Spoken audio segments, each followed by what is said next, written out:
Students, welcome to social school. मैं हूं आपकी अनुष्या दीदी। एंड कैसे हैं मेरे सारे स्टूडेंट्स? आई होप आप सब ठीक हो एंड आई ऑल्सो होप कि आप लोग सुपर रेडी हो आज के इस सेशन के लिए। तो आज की ये क्लास मेरे क्लास 11th के स्टूडेंट्स के लिए है। आपको पता ही है पिछले कुछ दिनों से हम लोग इलेक्शन एंड रिप्रेजेंटेशन चैप्टर को कवर कर रहे थे एंड ये चैप्टर हमारा फिनिश हो चुका है। तो अगर आप एक न्यू स्टूडेंट हो तो इसी चैनल के लाइव या वीडियो वाले सेक्शन में आपको मेरे सारे पुराने लेक्चर्स मिल जाएंगे, सारे पुराने चैप्टर्स मिल जाएंगे। वहां से आप अपनी सारी तैयारी कंप्लीट कर सकते हो। प्लेलिस्ट को भी एक बार चेक कर लेना, वहां पे आपको सारे सेशंस मिल जाएंगे। तो आज की क्लास में हम लोग इलेक्शन एंड रिप्रेजेंटेशन चैप्टर से रिलेटेड इंपॉर्टेंट क्वेश्चंस को कवर करने वाले हैं। आज की क्लास हमारी सुपर डुपर इंपॉर्टेंट है, क्योंकि ऐसा बिल्कुल हो सकता है कि जो क्वेश्चंस आज आप लोग मेरे साथ करोगे वही questions directly word to word तुम लोगों के पेपर में आ जाए। तो सबको अच्छे से ध्यान से सुनना है। आगे बढ़ने से पहले अगर यहाँ पर कोई भी न्यू स्टूडेंट है तो जल्दी से चैनल को सब्सक्राइब कर दो, क्योंकि पूरे साल इस चैनल पर ह्यूमैनिटीज से रिलेटेड अमेजिंग तैयारी होने वाली है। ओके, चलो तो अब हम स्टार्ट करते हैं। देखते हैं अपना पहला क्वेश्चन क्या है। हाँ, एक और चीज, पिछले लेक्चर में आप में से काफी सारे बच्चों ने कमेंट्स में राइट आंसर बताया है, उसके बारे में भी डिस्कशन हम लोग करेंगे क्लास के एंड में। चलो तो स्टार्ट करते हैं, देखते हैं अपना फर्स्ट क्वेश्चन क्या है। What is the difference between the system of reservation of constituency and the system of separate electorate?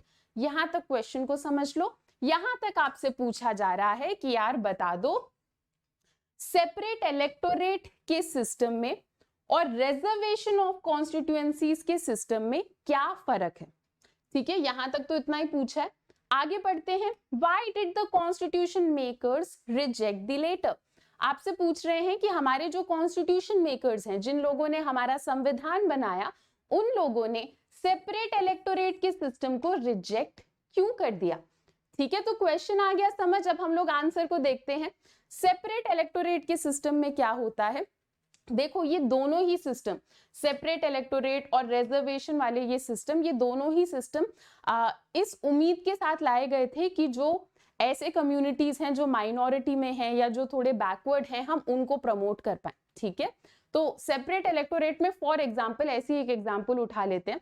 मान लो हमारे लीडर्स को उस टाइम पर लगा कि मुस्लिम्स माइनॉरिटी में हैं, उनको रिप्रेजेंटेशन ज्यादा देते हैं। ठीक है, तो इन लोगों ने सोचा कि इस बार हम एक मुस्लिम लीडर को चुनेंगे। ठीक है, तो सेपरेट इलेक्टोरेट के सिस्टम में कहा जाता है कि अगर हम एक मुस्लिम लीडर को चुन रहे हैं तो जो लोग वोट देंगे वो सिर्फ और सिर्फ मुस्लिम कम्युनिटी के ही होने चाहिए। कोई और रिलीजियस कम्युनिटी का पर्सन इन लोगों के लीडर को नहीं चुन सकता। ऐसा कहा जाता है सेपरेट इलेक्टोरेट के सिस्टम में। रिजर्वेशन के सिस्टम में क्या होता है, हम किसी एक पर्टिकुलर कम्युनिटी को रिजर्वेशन तो देते हैं, पर हम ऐसे लिमिटेशन नहीं लगाते कि उसी कम्युनिटी के लोग वोट दे सकते हैं। उन्हें इंडिया के सारे कम्युनिटी के लोग वोट दे सकते हैं, ऐसा रिजर्वेशन में होता है। तो सेपरेट इलेक्टोरेट और रिजर्वेशन में फर्क आ गया समझ। अब हमारे कॉन्स्टिट्यूशन मेकर्स ने सेपरेट इलेक्टोरेट के सिस्टम को मना क्यों करा, क्योंकि हमारे कॉन्स्टिट्यूशन मेकर्स को लगा ऐसा कि जो सेपरेट इलेक्टोरेट का सिस्टम है, अगर हम इसको कंटिन्यू करेंगे इंडिया में, तो ये हमारे इंडिया के एकता के ऊपर असर डालेगा, यूनिटी को इंपैक्ट करेगा। तो बस ये 3 चीजें लिख देना, नंबर तुम्हें पूरे मिल जाएंगे। आगे बढ़ते हैं, नेक्स्ट क्वेश्चन को देखते हैं। Indian democracy is now ready to shift from a crude first past the post system to a system of proportional representation. Do you agree with this statement? तो यहां तक क्या पूछा जा रहा है आपसे, बहुत बढ़िया, पेन ही नहीं चला, चलो ठीक है। तो यहां तक क्या पूछा जा रहा है आपसे कि इस स्टेटमेंट में आपसे बोला जा रहा है कि इंडिया की democracy first past the post system को छोड़कर पीआर सिस्टम को अपनाने के लिए तैयार है। तो आपसे पूछा जा रहा है कि क्या आप अग्री करते हो स्टेटमेंट्स के साथ, क्या आपको लगता है कि ये स्टेटमेंट बढ़िया है। नेक्स्ट जो पार्ट है क्वेश्चन का, इसमें आपसे बोल रहे हैं कि रीजन के साथ समझाओ। अगर आप अग्री करते हो तो रीजन दो, अगर आप डिसअग्री करते हो तो रीजन दो। ठीक है, तो इसका आंसर क्या है, हमारी इंडिया की डेमोक्रेसी अभी पूरे तरीके से पीआर प्रोपोर्शनल रिप्रेजेंटेशन सिस्टम की तरफ शिफ्ट होने के लिए रेडी नहीं है। अब इसका कुछ रीजन देते हैं हम। आपको याद है पिछले लेक्चर में मैंने आपको थोड़े से रीजंस बताए थे कि इंडिया में एफपीटीपी सिस्टम क्यों लगाया गया। हमने एफपीटीपी सिस्टम की थोड़ी बहुत तारीफें पढ़ी थी, तो बेसिकली वो तारीफें आपको बता देनी है इस आंसर में, ठीक है। तो पॉइंट 1 हमने ये समझा था कि प्रोपोर्शनल रिप्रेजेंटेशन का जो सिस्टम है ये सिस्टम थोड़ा सा कॉम्प्लिकेटेड है, और इंडिया में ये कॉम्प्लिकेटेड सिस्टम चल नहीं पाएगा। पूरे पॉलिटिकल सिस्टम में पीआर लगा देंगे तो थोड़ा कॉम्प्लिकेटेड है, चल नहीं पाएगा। On the other hand first pass the post system FPTP बहुत ज्यादा सिंपल है, लोगों को जल्दी समझ आ जाता है, इसीलिए हम लोगों ने एफपीटीपी इंडिया में लगा रखा है। नेक्स्ट, पीआर सिस्टम में ना लोग पार्टी को चुनते हैं, एक पर्टिकुलर रिप्रेजेंटेटिव को नहीं चुनते, पार्टी को चुनते हैं। तो अगर इंडिया में पीआर सिस्टम लग जाएगा तो हम किसी एक रिप्रेजेंटेटिव को अकाउंटेबल होल्ड नहीं कर पाएंगे। तो अगर हमारे कॉन्स्टिट्यूएंसी में कोई गड़बड़ होगी, हम किसी एक रिप्रेजेंटेटिव के पीछे नहीं पड़ पाएंगे कि यार तुम्हारी गलती है, इसे सही करो। तो अकाउंटेबिलिटी कम हो जाती है, इस वजह से भी हम लोग कंप्लीटली पीआर सिस्टम की तरफ स्विच नहीं कर रहे हैं। नेक्स्ट, इंडिया बहुत बड़ी कंट्री है, ये तो पता है सबको। इंडिया में डाइवर्सिटी बहुत है। अगर इंडिया में हम पीआर सिस्टम लगा देंगे तो क्या होगा, हर एक कम्युनिटी अपना अलग अलग ग्रुप बनाएगी और अलग अलग रिप्रेजेंटेशन चाहेगी पॉलिटिकल सिस्टम में। इससे क्या होगा, हमारी कंट्री की यूनिटी और डाइवर्सिटी के ऊपर असर पड़ सकता है। एफपीटीपी में तो क्या होता है, लोग कोएलिशन करते हैं, साथ में मिलजुल कर रहते हैं, पर पीआर सिस्टम में ऐसा एक चांस है कि हर एक कम्युनिटी, हर एक रिलीजन के लोग अपना अपना ग्रुप बना ले एंड अपना अपना रिप्रेजेंटेशन देख लें पार्लियामेंट में, ठीक है। तो ये हमारे इंडिया के सिस्टम में लॉन्ग रन में अच्छा नहीं होगा। एक और क्वेश्चन हो गया, इसमें भी आई होप आप लोगों को दिक्कत नहीं है। नेक्स्ट क्वेश्चन देखते हैं, व्हाट इज डायरेक्ट डेमोक्रेसी। बहुत आसान क्वेश्चन है बट डेफिनेटली हमारे एग्जाम में आ सकता है। तो डेमोक्रेसी दो टाइप की होती है, डायरेक्ट और इनडायरेक्ट। डायरेक्ट डेमोक्रेसी क्या होता है, इस टाइप की डेमोक्रेसी जहां पर सिटीजन डायरेक्टली पार्टिसिपेट करे गवर्नमेंट के डिसीजन मेकिंग के प्रोसेस में, उसे हम कहते हैं डायरेक्ट डेमोक्रेसी। ऐसा ग्रीस में हुआ करता था, और अगर आप इंडिया में समझना चाहते हो तो इंडिया में जैसे ग्राम सभा का पूरा प्रोसेस होता है ना, कि विलेज मेंबर्स डायरेक्टली इन्वॉल्व हो जाते हैं डिसीजन मेकिंग में, उसको हम कहते हैं डायरेक्ट डेमोक्रेसी। इनडायरेक्ट डेमोक्रेसी क्या होता है, इसका उल्टा, जब सिटीजन्स इन्वॉल्व तो होते हैं डिसीजन मेकिंग में पर डायरेक्टली इन्वॉल्व नहीं होते, इनडायरेक्टली इन्वॉल्व होते हैं। मान लो उन्होंने किसी रिप्रेजेंटेटिव को चुन लिया और वो रिप्रेजेंटेटिव सारी डिसीजन मेकिंग कर रहे हैं, तो वो इनडायरेक्ट डेमोक्रेसी के कैटेगरी में आ जाता है। चलो एक और क्वेश्चन हो गया है। Next, briefly explain first pass the post system. Super important question, सब लोग ध्यान से सुनो, ठीक है। एफपीटीपी के सिस्टम को शॉर्ट में एक्सप्लेन करने के लिए कह रहे हैं। तो होता क्या है इस सिस्टम में, हम अपनी कंट्री को, मान लो ये अपनी इंडिया है, हम अपने कंट्री को छोटे छोटे हिस्सों में बांट देते हैं, एंड इन छोटे छोटे हिस्सों को हम कहते हैं कॉन्स्टिट्यूएंसीज, एंड इन छोटे छोटे हिस्सों में, छोटे छोटे कॉन्स्टिट्यूएंसीज में इलेक्शन होते हैं। तो एफपीटीपी के सिस्टम में हम अपने पूरे कंट्री को 543 कॉन्स्टिट्यूएंसीज में बांट देते हैं। हर एक कॉन्स्टिट्यूएंसी से एक रिप्रेजेंटेटिव को चुना जाता है, एंड वो कैंडिडेट जिनको बाकी कैंडिडेट्स के कंपैरिजन में ज्यादा वोट मिले हैं, वो कैंडिडेट जीत जाते हैं, ठीक है। अब याद रखना सबसे इंपॉर्टेंट बात एफपीटीपी सिस्टम में क्या है, कि जीतने के लिए किसी कैंडिडेट को 50% से ज्यादा वोट की जरूरत नहीं है, मेजॉरिटी वोट की जरूरत नहीं है। कोई कैंडिडेट 25% वोट से भी जीत सकता है, पर कंडीशन क्या है, बाकी जो कैंडिडेट्स हैं उनके पास वोट 25 से भी कम होने चाहिए, ठीक है। तो जिस भी कैंडिडेट के पास बाकी सबके कंपैरिजन में ज्यादा वोट होंगे, अब चाहे वो 20% हो, 25 हो, 30 हो, वो पर्सन जीत जाएंगे, उसको हम एफपीटीपी सिस्टम कहते हैं। ध्यान रखना इसी सिस्टम का एक और नाम है, एंड इसी सिस्टम को हम कहते हैं प्लूरैलिटी सिस्टम। तो अगर इसी क्वेश्चन को आपके टीचर्स घुमा कर दे देते हैं कि भाई बताओ प्लूरैलिटी सिस्टम क्या है, तो घबराना नहीं है, ऐसे नहीं सोचना कि अरे ये क्या है, दीदी के क्लास में तो ये पढ़ा हुआ याद नहीं आ रहा। तो याद रखना सेम है, बस एक और नाम है इस सिस्टम का जो है प्लूरैलिटी सिस्टम, ठीक है। चलो नेक्स्ट क्वेश्चन पर आ जाओ, ये भी हमारा सुपर इंपॉर्टेंट क्वेश्चन है। तो हाँ, explain proportional representation system in Israel. Israel का जो पीआर सिस्टम है वो हमें इस क्वेश्चन में समझाना है, ठीक है, तो पीआर सिस्टम में क्या होता है, जैसे इससे पिछला जो सिस्टम था एफपीटीपी जो सिस्टम था उसमें क्या होता है, percentage of vote and percentage of seats match नहीं होते। जैसे फॉर एग्जांपल एफपीटीपी में क्या था, अगर कोई पार्टी है, जैसे कांग्रेस के साथ हुआ था, कांग्रेस को सिर्फ 48% लोगों ने वोट करा था, पर सीटें कितनी मिल गई थी कांग्रेस को, समवेयर अराउंड 80%। पर प्रोपोर्शनल रिप्रेजेंटेशन में ऐसा नहीं होता। प्रोपोर्शनल रिप्रेजेंटेशन में अगर किसी पार्टी को 40% वोट मिले हैं तो उनको सीटें भी अराउंड 40% ही मिलेगी।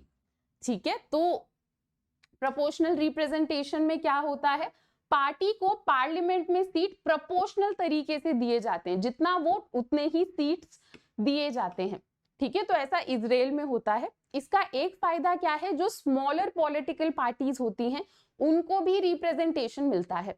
जैसे फॉर एग्जांपल अगर एफपीटीपी में किसी पार्टी को 7% वोट मिले हैं तो उनको बिल्कुल भी ज्यादा सीट्स नहीं मिलेंगे। ठीक है, पर प्रोपोर्शनल रिप्रेजेंटेशन में ऐसा नहीं होता। अगर किसी को 7% या 10% वोट मिले हैं तो उनको सीटें भी 7% या 10% मिल जाएंगी। इजराइल में एक इन्होंने रूल बना रखा है इनके पीआर सिस्टम में कि एक पार्टी के पास कम से कम 3.25% वोट होने चाहिए तभी उनको सीट दी जाएगी। ठीक है, तो मान लो कोई पार्टी है उनको 2% वोट मिला तो 2% तो 3.25 से कम है, तो ऐसे में उनको सीट नहीं दी जाएगी। मिनिमम हमें 3.25% वोट मिलने चाहिए तभी हमें सीट मिलेगी। तो इस वजह से क्या होता है, जो छोटी छोटी पॉलिटिकल पार्टीज होती है ना, वो कई बार साथ में मिलकर कोएलिशन गठबंधन बना लेते हैं ताकि उनके 3.25% से ऊपर वोट बने। तो ये भी होता है इजराइल के पीआर के सिस्टम में। एक और क्वेश्चन खत्म। तो आई होप यहां तक सबको कूल है, चिल है, कोई दिक्कत नहीं है। नेक्स्ट क्वेश्चन देखते हैं, what are the 2 variations in PR system. अब पीआर सिस्टम हमारा 2 टाइप का होता है। ठीक है, तो इस क्वेश्चन में आपसे पूछा है कि पीआर सिस्टम के 2 वेरिएशन यानी 2 टाइप बता दो। ठीक है, तो कुछ कंट्रीज, अभी 2 टाइप्स पढ़ रहे हैं पीआर सिस्टम का। ठीक है, तो एक टाइप का पीआर सिस्टम क्या होता है, कुछ कंट्रीज में जैसे कि इजराइल और नेदरलैंड में क्या होता है, पूरे कंट्री को एक ही कॉन्स्टिट्यूएंसी माना जाता है। जैसे अभी इंडिया में मैंने आपको बताया ना, इलेक्शन टाइम में इंडिया को छोटे छोटे कॉन्स्टिट्यूएंसीज में बांट देते हैं।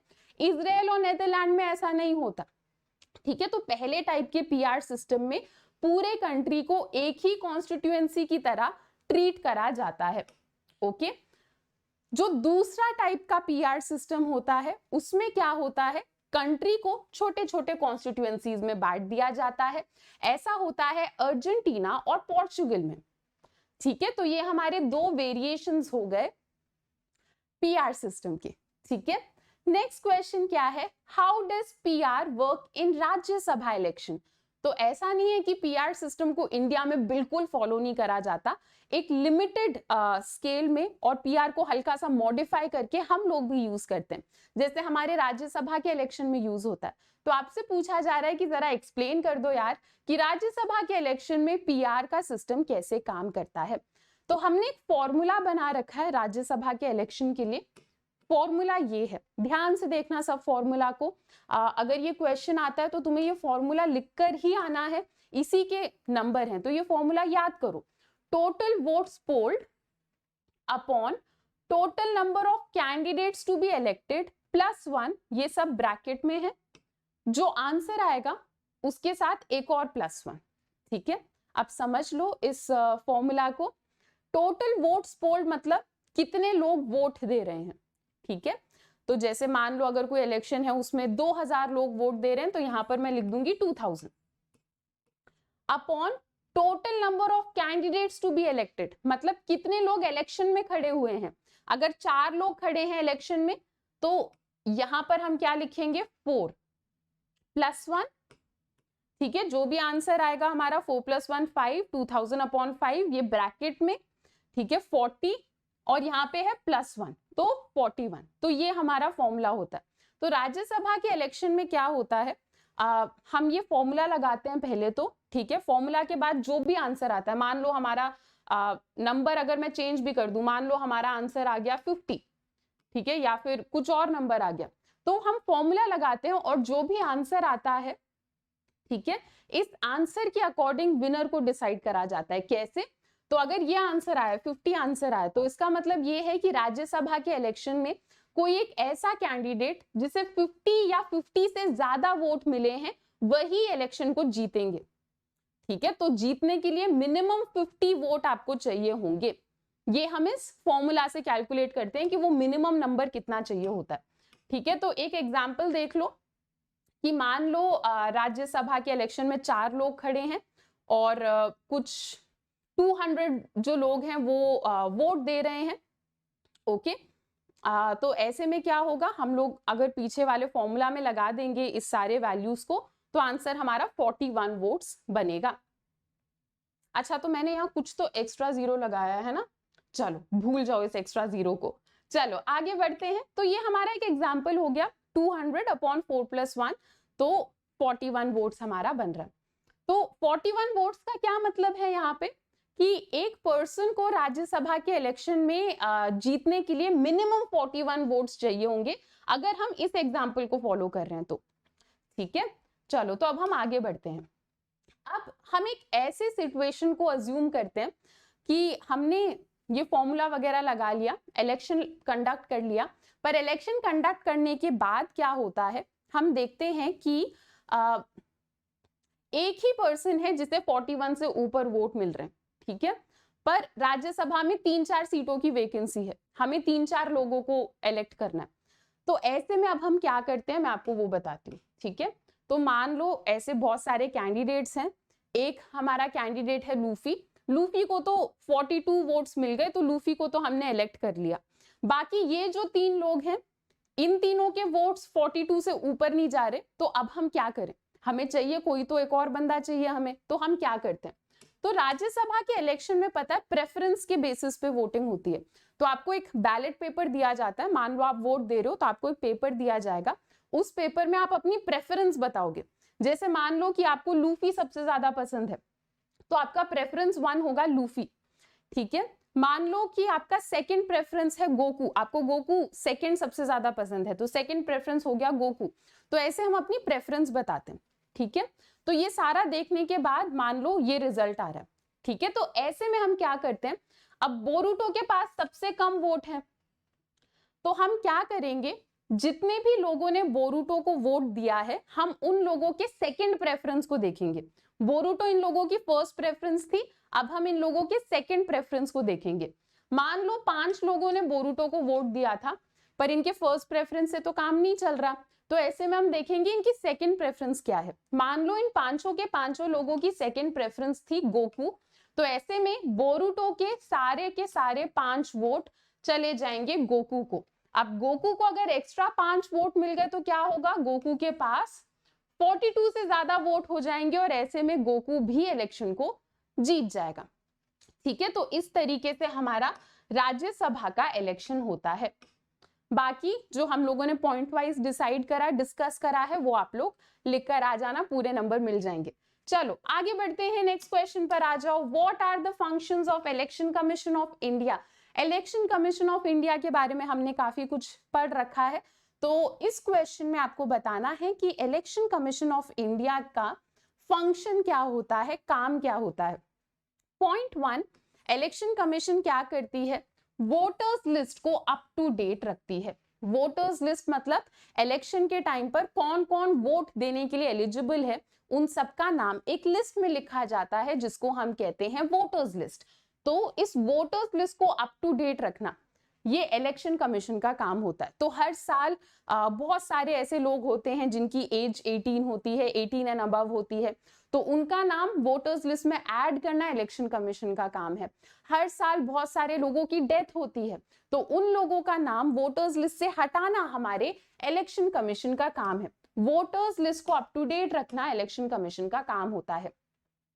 नेक्स्ट क्या है, सारी टाइमिंग डिसाइड करना, इलेक्शन से रिलेटेड सारे टाइमिंग और शेड्यूल को डिसाइड करना, ये भी हमारे इलेक्शन कमीशन का काम होता है। तो नॉमिनेशन भरने की लास्ट डेट क्या है, इलेक्शन से अपने आप को वापस विड्रॉ करने की लास्ट डेट क्या है, पोलिंग की डेट क्या रहेगी, वोट्स को गिनने की डेट क्या रहेगी, रिजल्ट कब तक डिक्लेयर कर देना चाहिए, ये सारी चीजें कौन डिसाइड करता है? इलेक्शन कमीशन के लोग डिसाइड करते हैं।